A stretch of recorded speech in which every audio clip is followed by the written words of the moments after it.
Welcome back to the Higher Standard, everyone. This is a special 4th of July edition. Saied, do you love America? I love America. So do I. Arun, he does too. That's why the flag's in the background, because he thought that'd be very American. I love that. That and a beer. Yeah, although arguably a peach beer, not Cheers, the way guys. to go. But you can take your Red Bull and shove it right up your ass, Chief. Welcome back to the show, everybody. Some of us are trying to be responsible adults and salute this country while you're over here disgracing it with your Thai/German drink. I had no idea until you told me earlier before the show. Yeah, I went to Thailand. In Thailand, they still sell the original. The original is like a little glass vial, like a shot. Yeah. And it tastes exactly the same, but it's a heavy syrup. Mm. And the guy who invented Red Bull, if you will, actually just mixed that with sparkling water, and that's how he got Red Bull. Mm. Dropping knowledge, brother, on a financial literacy podcast. Who would have thought? Who would have thought? Arun, you okay back there? I'm worried about you today. Why? Why?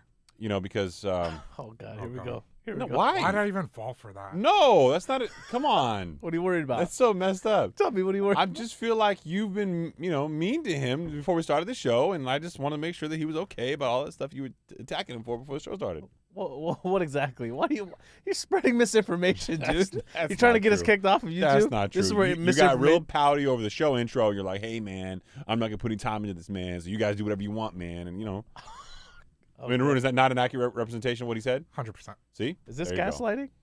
No, gaslighting would be making you think that you're wrong when you actually weren't. Okay. In this case, you actually were. Oh, okay. Yeah, I spent some time researching gaslighting, and that's my conclusion. I got it. All right, today's special episode will include some interesting and sexy topics, which will probably put us off on expletive-filled raid tangents. A whole lot of I told you so's. A lot of I told you so's. Starting with the Supreme Court doing something that we told you all about. Mm. Moving on to home builders in DR Horton revealing some interesting data as it relates to their market segment, which I call bullshit on right out the gate.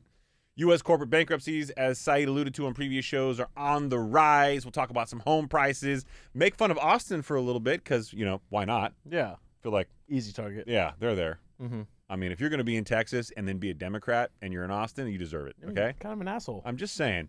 We'll talk a little bit about home prices again after that, just because it kind of piles on the making fun of, not because it's in like a strategic order or anything. Mm-hmm.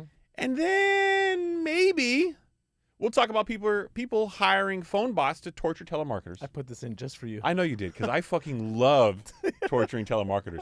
Full disclosure, if you're a telemarketer and you ever call me, okay, expect me to fuck with you. Yeah. Okay, that's going to happen. Expect to go on a ride. Yeah, just know, I know that you don't know, and I'm okay with it. I'm okay with spending as much time as I need to ruin your day. So I want to preface this right out the gate. Okay, we're going to talk about this article from Bloomberg. Supreme Court throws out Biden's student loan relief plan with "I fucking told you so." Yeah. I said it wasn't constitutional. Everyone's like, "Nah, man, you're a hater, man." It was never constitutional. He was trying to use the HEROES Act, which is really more of a wartime act. But more importantly, it completely overstepped the bounds of what his executive authority was. This was clearly legislative. The Congress has to do that. The president could not do what he was trying to do. So the justices voted 6-3 on ideological lines to reject loan relief. And the ruling is a huge setback for the Biden campaign because he's a lying asshole who thought that he could do this. And now I'm not going to say him directly because he's got advisors and blah, blah, blah, blah, blah. You know it wasn't But him. they knew this was political. They did this ahead of the midterms to get more votes to swing in on the Democrat side, and they were hoping to get some push. But they knew it was never going to be. If me, a moron who didn't go to the greatest law school in the world, who's never really practiced it, like every single day 9 to 5, if I know my basic 101 constitutional law background, that this was a clear overreach of constitutional authority. If I knew, they should have known. They should have known. We'll make sure we tie in why there's a financial literacy component to this. I feel like saying "I know" is more important than that right about now. I was right, goddammit. So let's get into it. Cite what? We talked about the article at the beginning. What, He said, are you listening to the show? He Are said, you listening, brother? Oh, did he say Bloomberg? I did. My I bad, said, my yeah. bad. That's all right. Well, I'll get into the quote from the article then. Okay. I'll make you happy, and then I'll cite the article and actually frame something from the article instead of just say "I told you so" for 30 minutes, which was my plan. I told you so. Very American of you. Oh, wow. You are the devil. Wow. Wow. Jesus. So This is from the show notes, and I'm going to say it again. I've been telling people since it was announced that the Biden administration student debt forgiveness plan was unconstitutional as presented. A lot of people were very upset about that opinion, but it was simply basic constitutional law, as I've now said for the third time because I like saying that I'm right. Can we give a little recap before? Because I know you're going to give the final ruling on this. So for people that were living under a rock, what was being presented? Basically, what he was trying to forgive $10,000 per student borrower, up to $20,000 for people who have Pell Grants, right? Yeah. It would have 26 million people applied. 16 million were automatically just approved. No, can you fucking believe the people who actually went to that website and filled out all of that shit? I mean, these guys. It was actually really fast. I know during, people. I know during people the midterms, they was, opened that website up and people were literally fucking going there to typing it in, going like, "I'm gonna get money waived." And I'm like, no, you're not. Yeah. You know that what a lot of people were saying is that it was a win for the government to create a website that didn't crash. And people, 26 million people came out and they were able to do it like very easily. So here's the part that blew me away is that was actually used as a defensive position. So when this was announced and they're going to forgive or completely waive some student loan depending on where you were on the spectrum of people with qualifications. Yes. Military, for example, I think they're trying to completely waive some of that. And, good for them. I supported that one. But whatever. I knew that it wasn't going to get past any kind of legal push. And right. As soon as we saw the states, I think it was Nebraska that appealed and everybody else that started to bring lawsuits because of it, I knew it was going downhill fast because there was just no stance for it. But these things take time. And people were citing that website went up and they already applied for it as a reason that I was wrong. Chris, the website's up.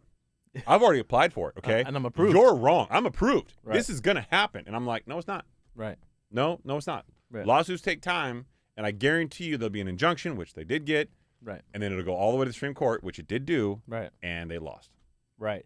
So under the HEROES Act, which what the Biden administration tried to get this statutory regulation passed, right, was they thought that due to there being an emergency regulatory provision, that because of the pandemic, that triggered the emergency that they could then submit this, right? And I believe, well, Trump initially suspended the payments under his administration, which is something you can do vis-a-vis the HEROES Act. Yes, so you could suspend the payments of no interest, right? That happened during the beginning of the pandemic in March. So keep this in mind.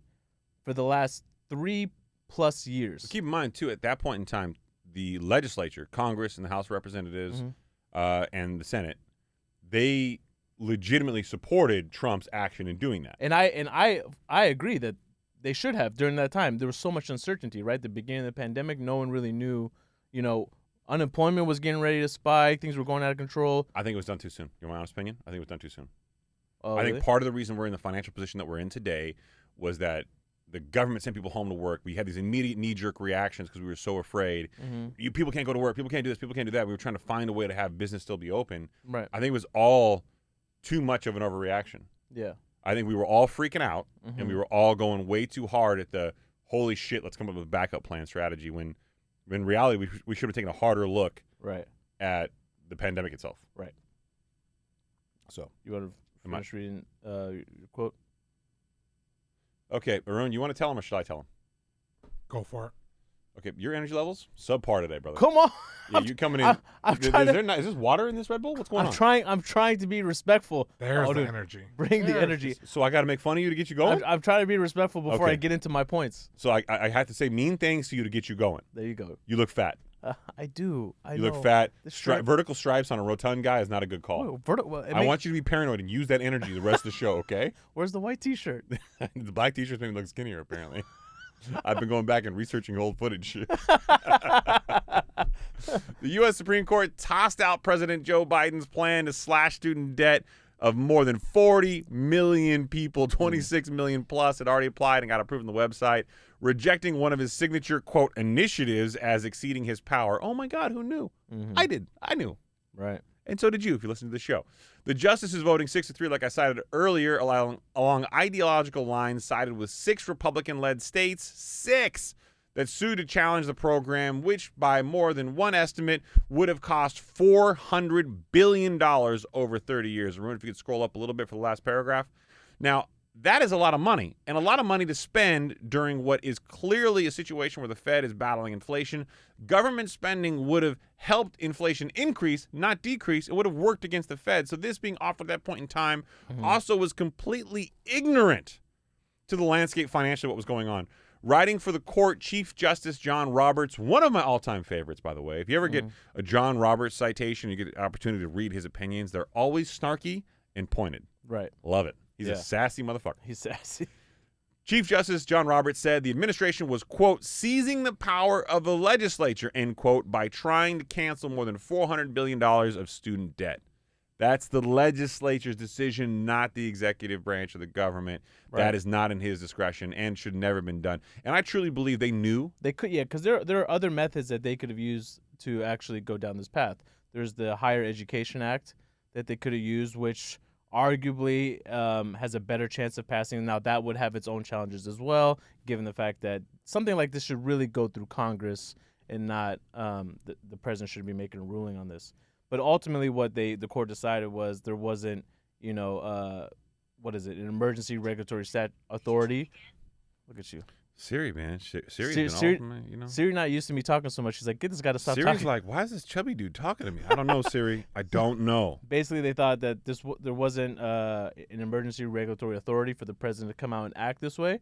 And the best example that I could think of, I was sitting at home, I was like, how can I break this down?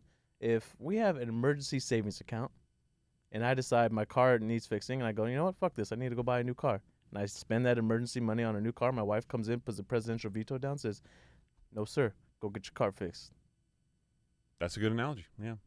Right? It's like, that's not an emergency, Saied. You misread that entire situation. Well, yeah, basically, it's their job to decide what's an emergency, not the executive branch's unilateral authority. Right. If you give the whole point of the system is checks and balances. Yep.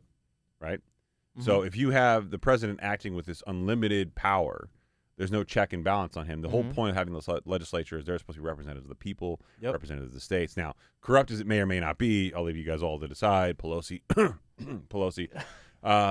it's got problems for sure. AOC out here really upset that there isn't a contingency plan. Right? I feel like AOC's problem, though, is that she's always upset. She's very upset. Like, she's got to taper back when she's happy and when she's mad. Otherwise, you wind up creeping into, Janet Yellen territory. Maybe that's the goal. I don't think that's anybody's goal. I think that might be her goal. Nobody wants to be an asshole 100% of the time. Gosh. Maybe. You are. Wow. That would be hurtful. If it wasn't true. If it wasn't true. But see, I don't want to be an asshole 100% of the time. It's me fighting against my genetics. Right. So now what you're going to hear over You're not even going to engage with me on that. Not. Who are you today? Why are you on the show? Are you here because your responsibility because you want to be doing this? I'm trying to be the nice guy. So that's listen, not you. Over the coming weeks, what you're probably going to hear is now, because Biden's got an election coming up, right? November 5th, 2024. And ultimately, this hurts his re-election campaign. No, but he came out and he also said in a press conference last week that he's accepted the nomenclature that he didn't come up with, somebody else did, of Bidenomics. And he and his administration have brought down inflation under Bidenomics. Not really, though.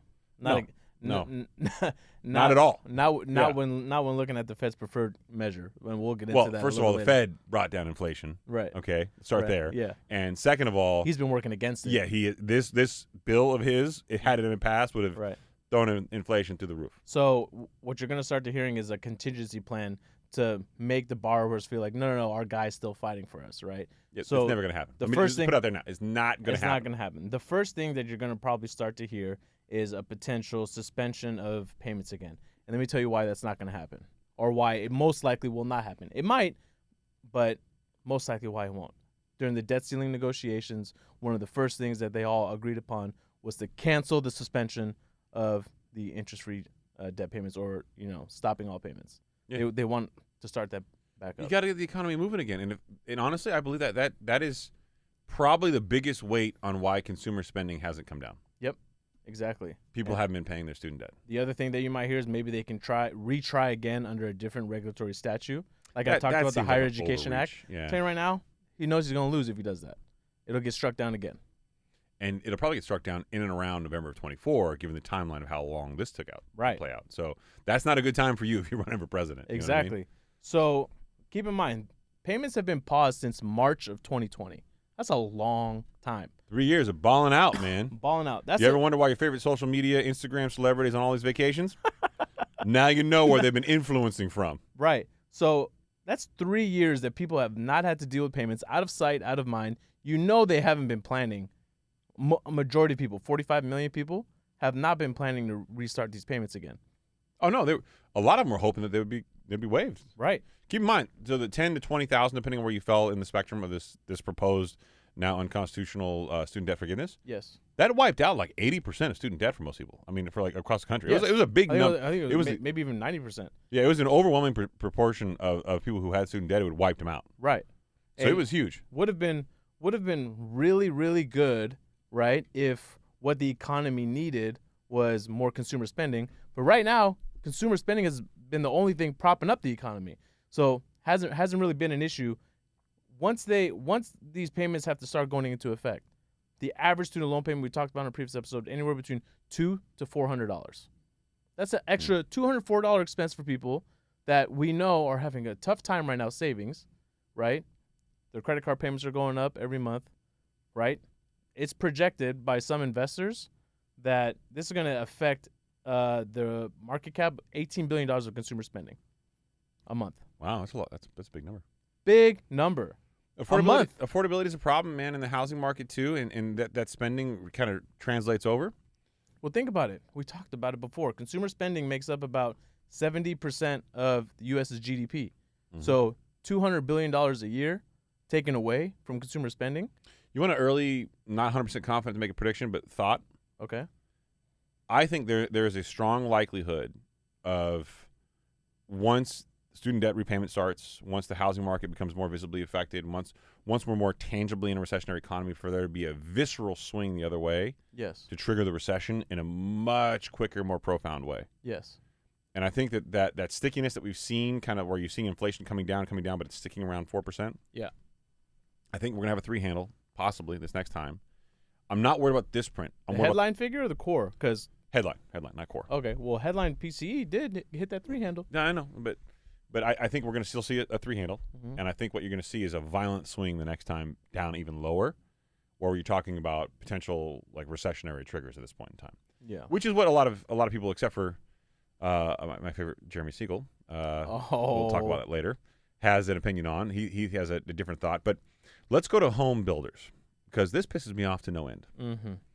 Now, I have sat in a room on more than one occasion. Last time was CEO Summit in New York, and I had the home builders versus the bankers. Yep. And the home builders at the time, and this was 2019, had this rosy, optimistic look. I've never seen a business like home builders where they try to find the optimism as much as they can. And it's very much like a bro culture environment still. And I know Really? a lot of females who've tried to break into this space, and for some reason it's still very male dominated. And I think they need more females in the space, to be honest with you, because there seems to be too much of this like buying into everybody else's bullshit. Okay. And I'd like to see a little bit of reality come in and a little bit of, I guess, perspective. So the CEO of Fortune 500 home builder D.R. Horton reveals now how he cornered the housing market amid historic affordability squeezes from Fortune. And I got some stuff to read from this article, which will go into the Austin challenges later on. Here's what you'll typically see with home builders, is they're looking at putting out units. The more properties they can sell, the better they are, because they're trying to get rid of these properties they built. Mm-hmm. They'll bring down home values to move more units. Mm-hmm. And because of that inflection, they will always steer the narrative to, oh, look how many properties we sold, versus look at how much we sold them for. Right. And at the same time, this is coming out how he's cornered the market amid historical affordability squeeze. He's not talking about how he's brought down the value of these properties to meet affordability needs. Right. He's talking about we moved all these properties. We moved them all. We sold them all. Right. Well, I think the big thing for home builders right now, what they're seeing is they see an opportunity for them to get some more market share, because right now the inventory on existing listings is so low. It's a problem. It's a big problem. I think there's twice as many new home listings as there are for existing home sale listings. And there's a number of reasons why that's good, and there's a number of reasons why that's bad. Yeah. Good, you as a person who's buying a new home, you get a fixed price. You don't have to worry about as much for competition. It's generally, can you get your application in first? First come, first serve more mentality, as opposed to like bidding up prices to crazy dollar amounts. Right. The bad is that means that there's a stalemate in the used home market, and people aren't listing their properties, which we do think will come to an end. But let me read from the article, and I'm going to read from the midpoint, so I apologize if this comes off a little unorganized. But fast forward to June 2023, and stocks of home builders, including D.R. Horton and Lennar, have set new all-time highs as new home sales continue their speedy resurgence because of the issue that Saied just referenced. Consider D.R. Horton in particular, which saw cancellation rates fall back down from 32% in Q3 of 2022 to 18% in Q3 of 2023. So that fall of about almost half, right? 32% down to 18%, right, goes to show you that people aren't canceling to back out of these anymore. They've kind of accepted reality. They're buying them, and there's no other stock they can go buy in used homes, right? So that they're gonna be married to this. They've accepted reality. I mean, some of that could be they believe that rates are only going to go up from here. I'm not ready to wait till 2025 to come in and buy a home, right? I'll just get in now and deal with the consequences. And this has been a very big argument point with me and a lot of economists. A lot of smart economists have said rates aren't going to continue to rise on home prices. They're going to wind up, capping out here, and they're going to go back down. And I don't understand why they think that. The low end of the curve has been so low for so long that maybe they've forgotten. But the yield curve influences the 10-year Treasury. The 10-year Treasury has the biggest influence on mortgage rates. That needs to come out of the inversion. You're talking at least 4.75, if not more, and it's currently like around 3.8, 3.9-ish. I didn't check on Monday because I was at Disneyland with my family. But it's going to come out of that inversion. When it does, it's going to push mortgage rates significantly higher than they are today. Today, they're around 7% in some cases. Yes. That means 8, maybe 8.5%, if not 9% before that even happens. And that's not accounting for anything else that might happen in the economy to push them higher. Right. So if you believe that's going to happen, then you're not going to cancel. And a Fed funds target rate being cut has no impact on that. That is completely independent. Don't think that it does. Continuing on from the article, as the market started to sink last year, Ald, it's a gentleman who's referenced in the article, says builders began to reduce their profit margins. What does that mean in normal speak? Reduce the price of the home. Okay, so again, they're very narrowly tailoring their language here, right? But effectively, as builders began to reduce their profit margins, lower their homes, the home price of which they're selling, which had grown to record levels during the boom, to do things that would entice buyers back into the market. Right. Okay, so they did lower values to bring buyers back in. Yes, that's just a fact from the article. For some builders, that meant offering aggressive rate buy-downs, which in some cases lower buyers' mortgage rates below 5%. In some communities, it requires cutting prices by 5 and 10%. In fast-correcting markets like Austin, Texas, where D.R. Horton is the largest builder, some new construction communities saw home prices cut by over 15%. Wow. Incredible. So I have some stats here for you, right? Something that we've talked about before on the show, but here are the hard numbers. Hold on a second. Before you give me the hard, especially numbers. Arun, you want beer 1 still or beer 2? What are we doing here? Beer 1. Should we get open beer 2? Wow. I respect that. Yeah. Yeah, I can do that. You want to come in mid-show and bring one in? Let's do this. It's the 4th of July, baby. Let's celebrate the country. Wow. What are we doing? Hold on. Don't spin this. Don't spin this as what? No, I'm sticking my hand in there. You're grabbing the beer. End of story. Okay, stick your hand in here. I'll grab the beer. Saied will grab it. Stick your little paw in here. You're trying to spin this around like, hey, you want to get on camera? You want to be patriotic and have some beers? Why don't you walk your butt over here and bring me a beer? No, I've got an injury. I got a pulled nerve in my back. I literally can't stand up right now. Oh yeah, that's a fact. Yeah, that's a fact. Arun, you there? Arun? Yeah, Oh, he's he's coming. No. You gonna bring it or what? I'm about to. All right, good job. All right, so while he's bringing it, let me Give me your stats while he's doing that. some of your numbers, but these stats shouldn't be taken lightly. Hold on, I kind of want to make Just sure keep that going. You'll see a hand come in the door when the beer's here. You'll be fine. So, 92% of homeowners have a mortgage rate below 6%. 82% of homeowners have a rate. Here you go, Chris. Ooh, Thank you, Odin. thank you for the IPA, sir. 82% of homeowners have a rate below 5%. 62% have a rate below America. 4%. This is all per friend.com, Wait, I'm sorry, Redfin. I misread that. Friend.com? I misread that. It was the anagram. Are you okay? It was the anagram. It was Oh, okay. You're gonna cite this the fact that you knew it was an You anagram see what I did there? from a previous show. You did it on purpose, huh? I did it, yeah. I gotta tell you, it wasn't funny. Was Yeah. because you didn't get it. You No, weren't, no, I you got weren't it. hip, It's you just weren't hip saying- to it. So wait. So if we know that What is going on with you the last couple of shows? Last Nah. couple of shows, you've been very off. You've been like super focused and like narrowly tailored in your perspective. You're not fucking with me a little bit. Like I just feel like there's a little bit of salt in your game right now. no, what do you bro. mean? I'm Like, trying what's to be going on? because you guys keep calling me the villain, and I'm trying to make sure. Okay, I'm sorry we call you the villain. It's just a sarcastic play. People- we know you're not the People devil. are coming out the woodworks, and I'm being like, "Hey, yo, stop being the villain, asshole." Arun, can you draw me here? We are sorry. We're not. We're Yeah, just be giving sorry. you a hard Go time. ahead, go Okay. ahead. Yeah. Do better. Oh, shit. Damn. So if we know that 92% of people out there have rates below 6%, and right now we're at 7%, and the 10-year Treasury yield needs to go out of its inversion. Yeah. Right. Okay, and we know that that will happen. So the supply isn't going to come onto the market, right? What is this? Here. This is a chart from the article. that you can Odin read. pulled up a chart from the article here. But I feel like the only way to really get out of this mess, right, that we're in is more supply, more inventory needs to come on the market. That's true. Okay? Yeah. So what's gonna be the cause of that to bring some of these prices down for people to buy? Okay? I don't know what. Non-household debt. Non-household debt unequivocally would be a huge factor. You think so? Yeah. Okay. Not bad. So, today pending home sales came out. Oh, I did not know that. Pending home sales came out today. I didn't get a chance to put this in the article, so I'll try to find the link to make sure I set it in, but I grabbed some of the data from there.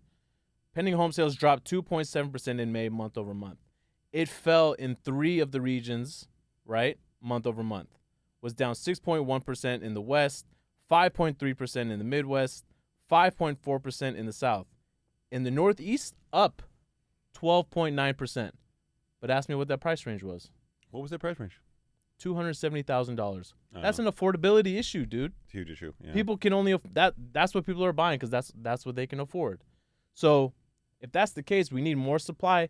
If we're gonna rely on these home builders to put more supply on the market, you tell me. You know the space better because you're a general contractor.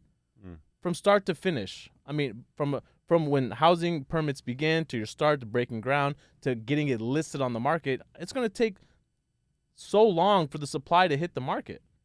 We could be in this situation for like a decade unless there is a correction of some sort.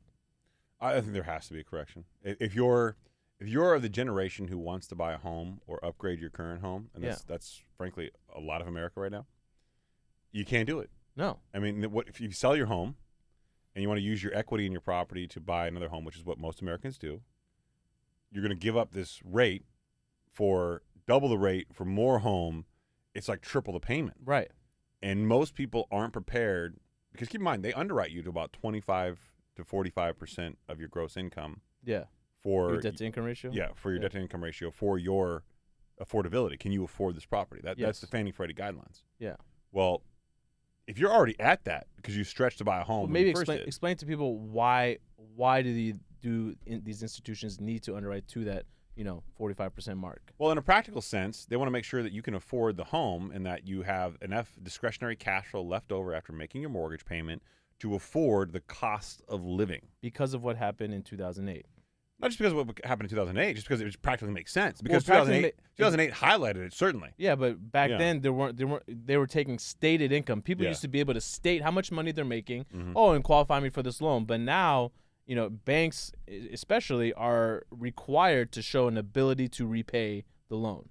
Yeah, under the Dodd-Frank Reform Act, you were required to verify proof of income, proof of funds, source these things out, and vet them in a way that people hadn't done before. Right. And that was a kind of a pivot in that we all knew we should have been doing it as far as bankers go, but now it's required by law that you have to establish an ability to repay, and that's from the rules, the ability to repay. Right. And that's how they do it. Now, Fannie Freddie guidelines have always been that, but they had programs which, if you stated that you made a certain amount of money, which gave you a 45% of your gross income based on what you said it was, Right. they would qualify you. Now they say you have to establish an ability to repay based on actual proof of income coming in. Yeah. There's some programs out there which will allow you to use like bank statements for deposits, but it isn't like the old days where you just fill out an application, turned it in, nobody gave any evidence. You need to show evidence of what you're making. Right. in one form or another. So it was very important. Arun, let's look at this DR Horton cancellation rate normalization in Q1 chart that you pulled up. I like this chart for a number of reasons. It compares the COVID-19 recessionary cancellations in Q2 of 2020 to the mortgage rate shock in Q3 of 2022, where you saw mortgage rates kind of really creep up to where they are really today. Right. And then you've seen this kind of taper down a little bit. And what it does show is behavioral economics behind this. And I know that you look at the bar charts, you go, okay, well, it goes up, it goes down, it goes up, it goes down. It went up a little higher in 2022. Two things I think you can take home from this right away. Number one, people were less scared to buy a home during the COVID-19 recession, despite all the things we talked about, all the turmoil, all the uncertainty, than they were to buy a home with mortgage rate shock. Yeah, makes sense. They're more afraid of the real implication of the price than they are of the uncertainty of the unknown. Right. That to me is crazy. Yeah. I was one of those people. Yeah, you did, and Yeah, you got a good deal. Yeah, I got a good deal. Yeah, whoever helped you would do that was brilliant. Yeah. Know anybody? Thank you very much. Thank you for thanking me. Thank you. But Q1 2023, Q2 2023, as this chart shows, as this chart shows. We're adults. Yeah, we're adults. Hasn't shown a lot of volatility in cancellations. I am in a lot of pain and had a couple beers. Has not shown a lot of volatility in cancellations in the first 2 quarters of 2023. Yeah. And I think the next thing we're going to see is actually an increase again. Mm-hmm. Think of it as a sine wave. Goes up, goes down, goes up, goes down. And let's look at this at the chart as a sine wave. It went up in 2020, came back down through Q1 of 2021, went back up to Q3 of 2021. Yeah. Back down, and then back up all the way to Q3 of 2022, and now it's on a downward trend. Where does it go next? It goes up. It goes up. So whether it's the next quarter or the one after that, I think you're going to see that, and I think that's the recessionary inflection point. So the charts like these, they're not necessarily indicative of financial stress, but I think as much as they're trying to highlight their cancellations are lower, in my mind, this does not bode well for their argument, which kind of goes to this whole bro culture where they buy into their whole thing. Right. I don't get it. Let's move on. Arun. So existing home new listings, right? Right now. So that's people that have owned their home for a while and they list their homes for sale. Yeah. That's down 26% year over year. Big reason of that is because if they sell their home, they don't know where they're going to go. You really prepped for this show. Yeah. You did. Why would you? Why would you sell if you don't know where you're going to go? You don't It's have a non-villain move by you. I'm very proud to call you my teammate. You're proud. So I was listening to the fine gentleman over at the Valuetainment PBD podcast. I didn't. Patrick, but you know what's shocking about Patrick Bet David? I always thought he was like in his 50s. What is he? He's 44. Stud. He's a year older than me. Also a minority owner of the New York Yankees. Now, yeah. He looks 50, right? No. Stud. Looks I'm not great. saying he's not a stud. I'm saying I agree, but I think he looks better than you, younger than you, and better than you. I just gave you a compliment. I'm just sorry. I'm trying to walk back the villain thing, and you give me that. That's just What am I supposed to do with that? subjective opinion. I'm opening up my heart and soul It's to just you. an opinion. It's not a subjective opinion. It's a hurtful statement. No, it wasn't. It was You just know an you opinion. thought he was 52. It was no, I did not. I thought he was. Look at him. Ruben's pulling up photo. And he looks better with you with a shaved head. No, but look. He does look better than a shaved head. He was also former big. military. I mean, He's the a guy's stud. a stud, all around stud. I'm not taking a shot All across around about him. Look, he's got a huge family. I mean, I Beautiful just family. thought he was older than that. Yeah. So I was listening to them, and I didn't get to go and fact check their source, but what they said is San Francisco home sales, the values are coming down. They're down 17% in San Francisco. Okay, I know that's not in line with national averages. Okay, but if you think about some of the stuff that we've been talking about on the show, with the exodus of all the companies that are out there, a lot of the layoffs in the financial and the tech space, the fintech space, the tech space as well, right? All coming out of San Francisco. You can understand there's more supply coming on the market over there, hence bringing their values down. Makes a lot of sense. It does. It does. Got nothing for me? No, because I'm about to cite an article which tells you that you were right. So I feel like back to back complimenting after the one that I tried to give you just a couple Wait, of you minutes ago. you didn't understand that was a segue. No, I did understand it was a segue, but I almost don't want to read the article now. I know. Come on, man. That was the alley. Go ahead, finish it. All right. This article titled U.S. Corporate Bankruptcies Are on the Rise. Instapot and Brooks Brothers aren't alone. Two brands that are near and dear to my heart. Damn, I Brooks own an Brothers? Instapot, and I loved Brooks Brothers. I Love Brooks Brothers. They were iconic American fashion at one point in time. Mm-hmm. Bankruptcies for large corporates have hit 2020 levels. This is on the heels of several episodes where Saied has brought this up as a concern. It came from QZ.com. I don't even know who the hell that is. Arun, you want to look that up? Because I cited the hell out of it with some of the show notes. But yeah, that was QZ.com. Yeah, it came. Well, Apple News is where it popped up for me, so I don't even really So blame Apple. And the data here on the left is pretty good. So let's just read through the data. Blame David Solomon. If it's Apple's fault, it's David Solomon's fault. David Solomon did this to all of us. All of us. Yeah. U.S. government considers any failing company with more than $50 million in liabilities to be a, quote, large bankruptcy filing. Here's a look at some recent corporate bankruptcies in that category. So I went down the list. Thought they were interesting. Thought I would share. Mm-hmm. Lordstown Motors, a maker of electric vehicles, has declared bankruptcy and is seeking legal action against its major investor, Foxconn, for insufficient funding. That's kind of fucked up. Lordstown needs a buyer to scoop up its remaining electric vehicles. You told me you were going to invest more money into me. What the hell, dude? What the hell? It's your fault I'm failing. Actually, I believe the legal argument in court goes something to the effect of, bitch, I am for real. Jesus Christ on the motorbike. Pier Street, a real estate investing company, which I was never a fan of, so I can't say that I feel bad, just went belly up. I don't like that phrase, by the way. Or in Saeed's case, titties up. Well, just went belly up. That's kind of dark and graphic, right? Well, I mean, if someone shoots you, you don't go stomach down. I mean, you can shoot you from the You back. don't go ass up. Really? No. Wait, hold on, dude. Can you look this up? Where does belly up come from? What is it referencing? The term belly up? Yeah. It's from shooting someone? I think if you're like you're drowning and you come up. Fish float up to the surface with belly up. Yeah. Exactly. When you die, they come belly up. I'm thinking of a human, though, coming belly up into the ocean. That's kind of dark. Too much. Arun, don't there'll be an open posting for a new co-host in the show in the next couple of days. Do you want me to mute him now? Yeah, possibly. Maybe keep your mic live for a little bit and let's just see how it goes. You don't think that's too dark?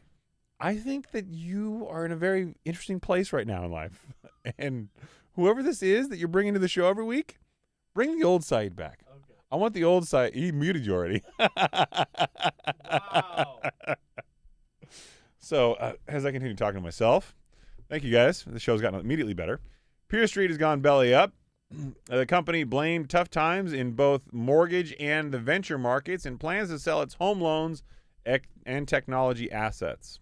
Oh, you're back on. Look at that. Surgical device maker Surgalign filed for bankruptcy this week and is selling all of its assets at auction after it had announced a failed attempt to reposition itself as a digital spine surgery business. I don't even know what the fuck that is. After agreeing to sell its two orthopedic product lines. The company made the announcement along with layoffs and getting rid of its chief commercial officer role. Private equity owned Instant Brands, maker of the famous Instapot and Pyrex, also filed for bankruptcy in June. The company was straddled with $391 million in debt owed to non-bank lenders that charge higher interest rates than commercial banks. Jeez. So I think the key takeaway point here is that these bankruptcy cases are mixed and really diverse amongst real estate companies, retail, pharmaceutical companies, and whatnot. This is what it says in the article. And most of these Chapter 11 cases actually end up in reorganization. So yeah, I was wondering, 11. Yeah, I was wondering if maybe you could break that down. So how do they go from, bankruptcies to reorganizations? Wow. Let's see. How do I simplify this? As simple as possible. Yeah. So a Chapter 11, which is probably the most common type of bankruptcy, at least in my experience, is a reorganization. So the company doesn't go away. They basically reorganize and structure debt payments to pay off their lenders in reduced amounts, and the company survives so long as they conform to the bankruptcy plan. Right. So it's almost like debt consolidation, right? Effectively, yeah. And that's probably the most common one. So whenever you hear bankruptcy, I always hesitate and go, wait, okay, is it Chapter 11 or is it like, real, like I'm gone bankruptcy, I'm liquidating? Yeah. And more often than not, it's a Chapter 11 form. They're still around, or somebody will scoop them up and buy them, that kind of thing. But I would say that in this particular market, if you're some of these companies, nobody's going to buy these things anymore. Yeah. You not know, right now, exactly. Yeah, this is the bad time. So they're going to wait till you actually file full bankruptcy and you liquidate and go to auction and buy your stuff at an auction price. Right. And they are going to try to work out some M&A deal. And if you hop on the heels of the last episode where we talked about how M&A has fallen off a grid as far as, like, you know, people looking to buy now, the reason why is they're waiting for these things to happen. Around $1 trillion, yeah, exactly. They can trillion with an A. They can wait for you to go into full bankruptcy and liquidate and go through these auction processes and get pennies in the dollar versus actually paying you probably like a better price when you're in a Chapter 11 or something like that. It's for a restructure kind of thing. Right. So not a whole lot of hope on the horizon for a lot of these U.S. corporate bankruptcies, but there's some hope from Jeremy Siegel. There's some hope from Jeremy Siegel. An economist says he can't rule out a Fed interest rate cut by year end. Here's why. Article from Market Watch. And I should point out, Jeremy Siegel, a.k.a. the Desert Eagle, is the arch nemesis to our boy. The one and only, the man. The legend. The myth. No, he ain't a myth. He's a legend. Nouriel Roubini. Yeah.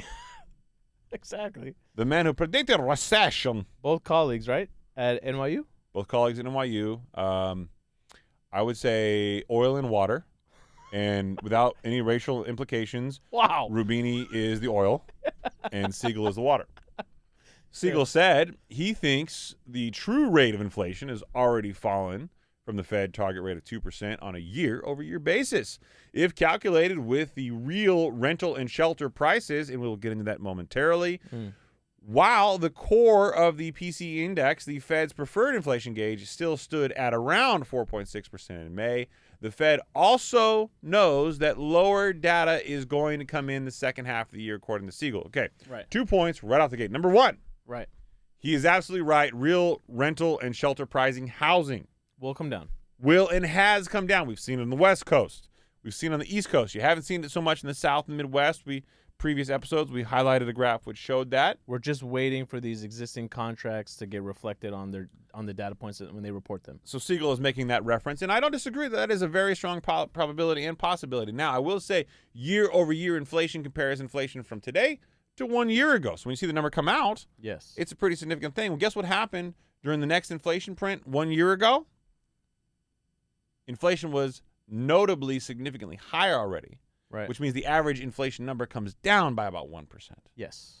So because of that, he is, kind of looking historically at the data from 1 year ago, looking at where we are from future data coming out and lagging indicators and saying that I think he thinks we're below that. Right. And we've long said on the show that in order to get to the 2 to 3% target, you have to have housing come down, rent and rent equivalent vis-a-vis inflation because it makes up 34%. And Siegel is just saying that. Right. Now, is he sexy as Roubini? No, but he's smarter than this, and something about this makes me. This is when I start to question these guys because, okay, you're an economist, you know better. You know better. Economist. He knows better than to come out and say the true rate of inflation has already fallen. Okay, hold on. Whoa. Just because you like Roubini doesn't mean you got to co-sign everything he says. No, man. Hold on. Fuck this guy. Wow. Seriously. Jeremy Siegel, bro. Jeremy Siegel, let me tell you why. The Desert Eagle. The Desert Eagle. Let me tell you why. Water. To Noriel's oil. It's because Noriel is always in hot tub. So listen, he knows better than to be spewing this shit out. Because, okay, the Fed's preferred measure of inflation, PCE, that came out. Headline figure, overall, 3.8%. We got a 3 handle. Look, it's falling down. But he knows the Fed prefers measure is core inflation, core PCE. Mm-hmm. What did that come in at? You cited it, 4.6%. He's saying that came down, really. Let me read you since January. January, 4.7%. February, 4.7%. March, 4.6%. April, 4.7%. May, 4.6. It's going 4.7 to 4.6. So just to be clear here, you were co-signing the villain economist Roubini. Love the villain. Because he aligns with you. No, because you know why? And you're not co-signing the optimistic I like hot tubs. Hero perspective. I like hot tubs. That is not a reason to be an economist. It is for him. During the recession. During the recession, exactly.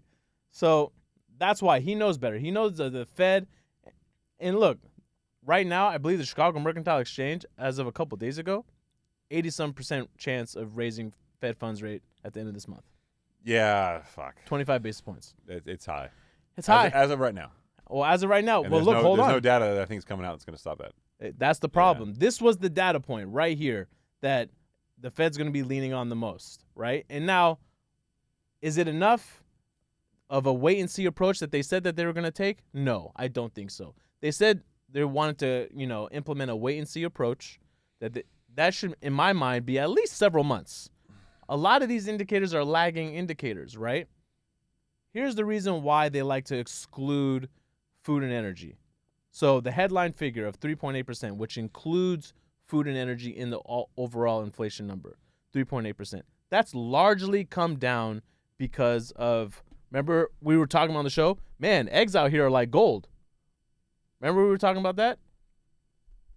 It was a euphemism for your eggs. Okay, my eggs. Remember gasoline because of the Ukraine-Russia war. Yep. That's come down. It's come down over $1.20 across the nation on average, right? Not so much in California. California, we still kind of hurting, but that's because of our own, policy. So I may have known and anticipated you co-signing my friend Nouriel Roubini. And despite that, I could have put this upcoming article ahead of the one we just spoke about. I thought this would be a great way to paint you into a predicament. Okay. So this is actually... That's a villain move. It is a villain move. But I wanted to get you a little off your calculated track here, because I think the Saied that's rough and raw and out there ready to mingle is the real Saied. This me calling narrowly tailored, sexy version of you. Wait, me saying fuck Jeremy Siegel wasn't good enough? No, I mean, he's easy to say that too because he's kind of a douche. Okay. But so I saw this on social media, the world's best reference point for clearly economic data. or digestible information. But I did go down the rabbit hole to try to find information that coincides it, and I didn't get 100% aligned. But this, which Wharton will play from social media, talks about Austin getting kicked in the ding-ding by layoffs. We've already heard from DR Horton. They've lowered prices 15%. Mm-hmm.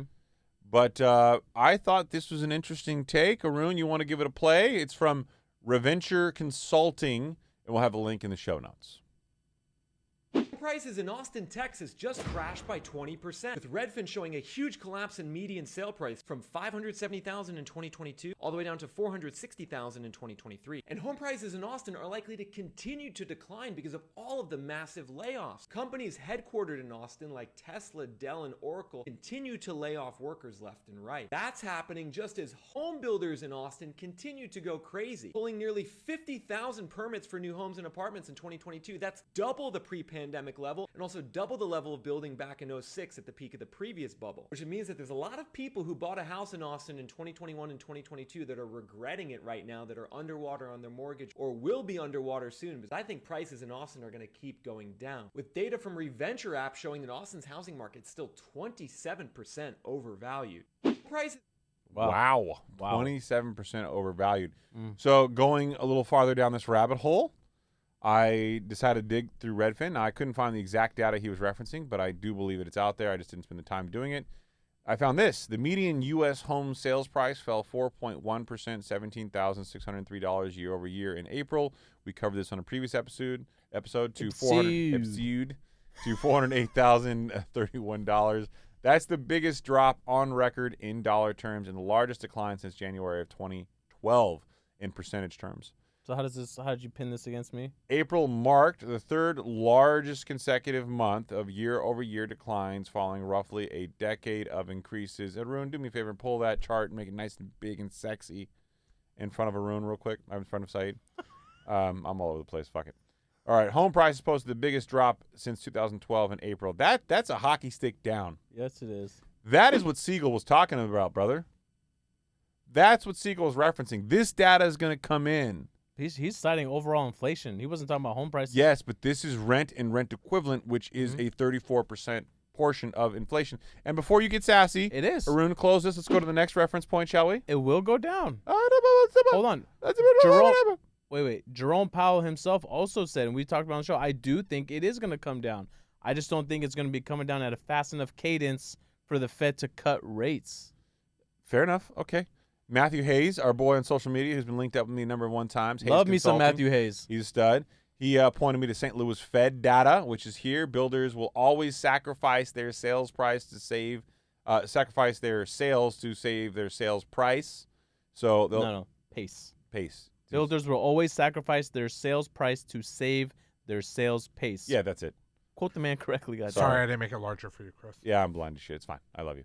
All right, so if you look at the chart that Arun's pulled up here, you have the Fed data. Now, Arun, we're going to show you this in real time. The website that you have on the right there, let's make that big on the screen so we can show it to the kids. You want to put us up in a corner so we can make fun of each other while we're doing this? That's how we do it. Yeah. Okay. All right. Now, The chart has a hockey stick, and your eyebrows have hockey sticks. they do. Now, on the bottom there is this blue bar.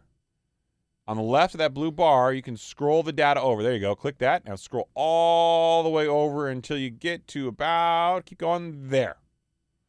All right. Now, it's going to zoom in to the whole period of time. So, actually, zoom out to the left a little bit more. We'll just try to get the last recession in there. There you go. Perfect. All right. So you can do this at home anytime you want to. The gray bar is going vertically up and down in recessionary economies.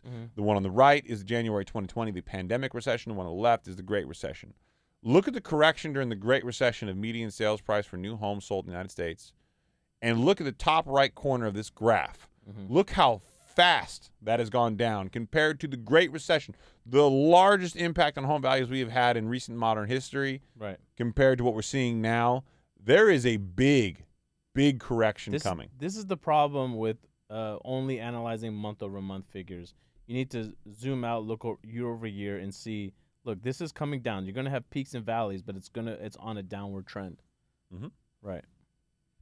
So Siegel is not wrong. Let that me the see data is St. going Louis to come Fed. in. It is no. It will come in, and it will be a big part of the report. Will it come down at a fast enough pace for them to cut rates by the end of the year? I don't think so. I think that's where the Fed's going to make a material mistake, and they've already started down this path. They have already made their mind up. They're not doing what Milton Friedman suggested they should do in monetarism, that you should look at the results and not at the expectations. And we've talked about it on the show before. I don't remember the stats off the top of my head, but the last 3 times or 3 major times where they were trying to control this and they got rates up to whatever target range terminal rate that they got them to, they did not turn around and cut them in a couple months. It was around 11 to 18 months of holding the rates. So that's where, Jeremy Siegel, my friend, you are wrong. From the chief economist of the Higher Standard. Gang. Come on. Hit me with the gang. All right, gang. There you go. You agree with me. Yeah, you're right. They're not going to cut rates, and Jeremy Siegel is not right. Yeah. But I did like the idea of having a differing perspective from a very well-known and respected economist. He is respected. Just but not by you. Just because he's older. Just not by you. He's Just because he's older? He's older. God damn it, Saied. I'm trying to paint you in a positive light. Can we pull up Jeremy Spiegel's? Don't do that. Well, not his picture. And I want to see his resume. Why is he so respected? Dude, come on. He's been wrong on a lot of things so far. That's it. On the next episode, I'm bringing up everything Jeremy Siegel said wrong over the last 6 months. Doing it. I know what Arun's doing behind the scenes. He's doing it up right now. He's just trying to find the actual right spelling of his name because you can't say it right.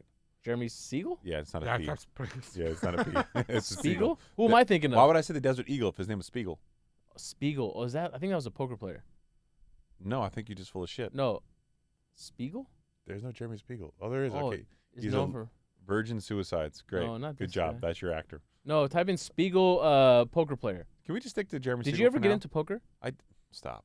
I'm better than you, but did No, you you're ever not. like get You're not. into it? He's 77 years old. Okay, so he's not. Look at him, dude. What's wrong with him? Let's see. What is he known for? What is he known for, Chris? Why do you like him so much? Graduated from Columbia University in 1967. Dude, he's often on CNN, CNBC, Fox. I mean, he's everywhere. Yeah. He's a very constant speaker. I think he's constantly preaching optimism. Okay, go to his criticism so you can get this out of the way. Yeah. Siegel has said that initial public offering stocks sold by new companies typically disappoint. It is the future for investors, why the tried and the true triumph over the bold and the new. Siegel I actually agree with that statement. They do often disappoint. Siegel analyzed 9,000 IPOs between 1968 and 2003 and concluded that IPOs consistently underperform a small cap index in nearly 4 out of 5 cases. I agree. Okay, I mean, that's fine. The bullishness of 2000 is what you're really aiming for there. Okay. That's the criticism of him. Some have criticized Professor Siegel for being bullish on the stock market back in 2000. In Business Week interview in May 2000, when asked about the stock market, he replied, 7% per year real returns on stock is what I find over nearly 2 centuries. I don't see persuasive reasons why it should be any different from that over the intermediate run. In the short run, it could be almost anything. Okay, yeah, I agree with that. He's saying over 2 centuries, 200 years. He's looking at long-term investing. And over that period of time, he's right. That being said, long-term investing, yeah. That being said, Professor Siegel, not Spiegel, was correct when he also stated the same in the interview. I have voiced my concern about the technology sector, and I sometimes advise people to shade down from that sector relative to its percentage in the, quote, Standard & Poor's 500 index. What? But this is really the big point. The Wall Street Journal published an opinion piece by Siegel titled "Big Cap Tech Stocks." He's calling tech stock big cap. Big cap. He's talking about big capitalization rate. Wait, no, he's not saying they're lying really largely. Big cap. Not the same. He's not hip to it. What happened to you? You used to be a great show host, and now like I'm looking at you going like, come on, what bro. What the fuck else is this guy gonna say big today? Cap. No cap. No cap. No cap. No cap. You off. Okay. It's been several shows. What's going on? What's going on? Let's get this out of the way. What's going on? What was wrong with what I just said? It's subpar. I'm trying to bring the I feel younger like that'd be demographic like element. the top 10% podcast host statement, not a top 1%. Wow. You know, we out here doing business. We out here with American flags. Praise America. Praise. Pounded America. Pounded America. Yeah. There you go. There you go. Anyway. Anywho. Shall we get into... I already covered this. Well, there was one article I think you wanted left to cover. Oh, yeah. So people hire phone bots to torture telemarketers. AI software and voice cloners simulate distracted saps while are willing to stay on the phone forever or until callers finally give up. So what this guy did is he started to use AI, right, and these chatbots to keep these telemarketers and these scammers on the phone forever. And I was reading it, and all I could think about was you and how come you haven't started a company doing this. I should do this all day long. I mean, this should be it. I would love to do this. Can you imagine people could hire us to do this for them? Little guilty pleasure I have is there's a couple different social media pages and YouTube accounts that are dedicated to fucking with and hacking telemarketers. Oh, I love this. Where they reverse hack them, get into their computers and like hack their shit. Show their own cameras. I love it. Yeah. Guilty. I will watch that shit all day long. What's your go-to scenario when you're telling them to please hold while I gather the information you're looking for? Oh, so I've got a couple different variants of this. Yeah.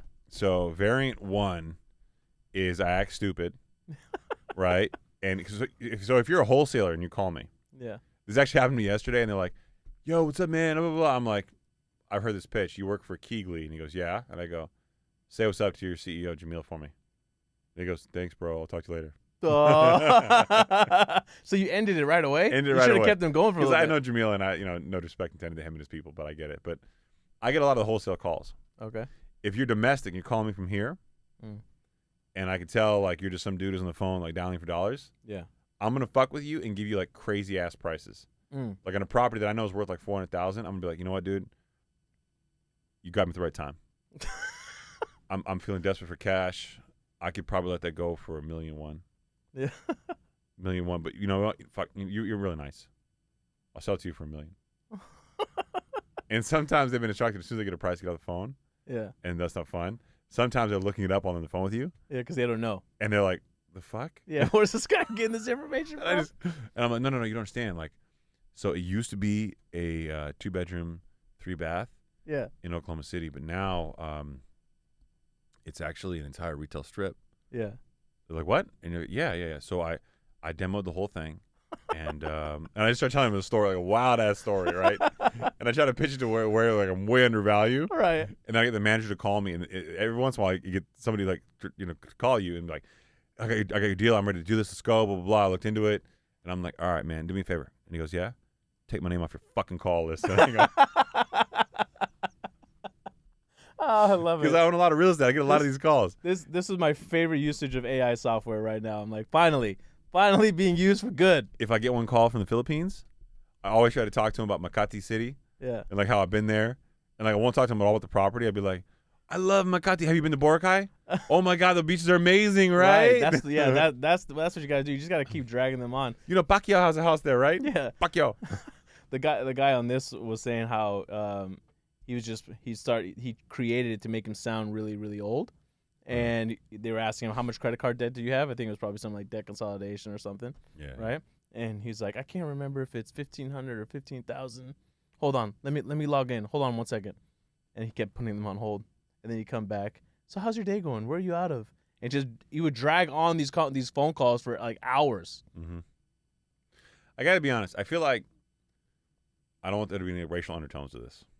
Uh-oh. I'm just gonna say so I fuck with a lot of these call centers, right? Caveat, yeah. I feel like people in the Philippines are literally hired because they're cheap labor, right? And they're generally really nice, like happy people. Mm-hmm. I feel like the people in India are much more manipulative.